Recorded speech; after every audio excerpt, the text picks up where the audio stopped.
I think progressives need to take on at least three fundamental questions if they're going to address the problems that Ben outlined at the outset. That is the sense of disarray that the left has with respect to the role of the judiciary and the damage that that disarray has done to the courts and to the country. First thing we need to do is to debunk originalism. And that's not hard to do, in fact. The quip that E.J. offered at the outset about Justice Scalia captures more than a little of the critique accurately. And I'm happy to talk about the reasons why originalism is largely bogus, even though I think it's well-intentioned as a methodology. But basically, one thing we have to do is to make clear to the American people, among other constituencies, that the idea of originalism, although attractive in the abstract, is a fraud in practice, and is inevitably a fraud in practice. If we don't achieve that, then the simple answer that conservatives have sold to elected officials, to the public, will be untouchable. Second thing that we need to do is to explain that the actual jurisprudence, and Ben said he likes conservative jurisprudence, which in the contemporary world I would say is an oxymoron,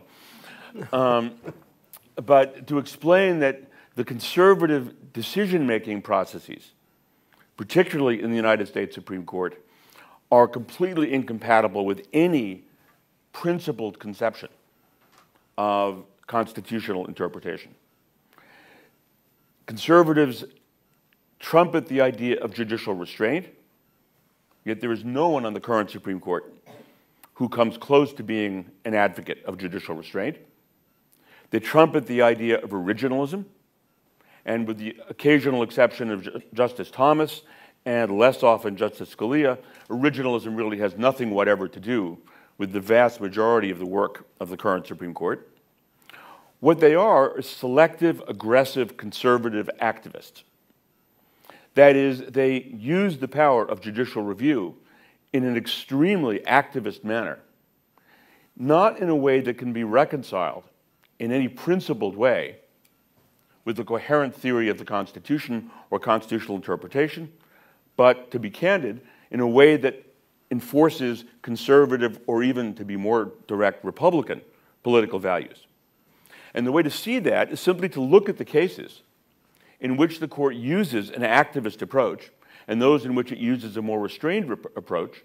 And what you'll find, more often than not, is that you cannot reconcile them with any principled theory of the Constitution.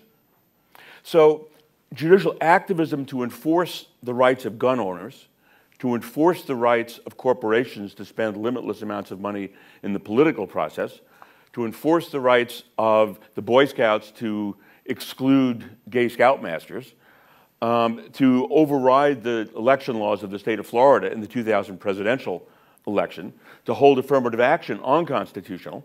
Those are all examples of conservative judicial activism, while at the same time turning a deaf ear to claims of African Americans, of women, of Hispanics, of persons accused of crime, to the enforcement of their rights, is a situation where they've been completely judicially restrained. There is no theory that you can articulate. I've asked this question to many of my conservative friends. What's the theory? And they all say, I'll get back to you, and never do.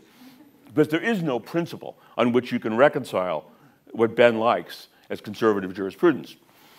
It's totally result-oriented and unprincipled. And we need to expose that and make clear that it's not about calling balls and strikes. It's not about applying the Constitution in the way it means. It's not about originalism. It's not about judicial restraint. It's about raw judicial power to achieve preferred outcomes. And that's a real problem. We need to do both of those things to debunk the myth of the current judiciary. The third thing we need to do is to offer an alternative approach to how we should, in fact, interpret the Constitution, and more specifically, what role courts should play in the enforcement of the Constitution.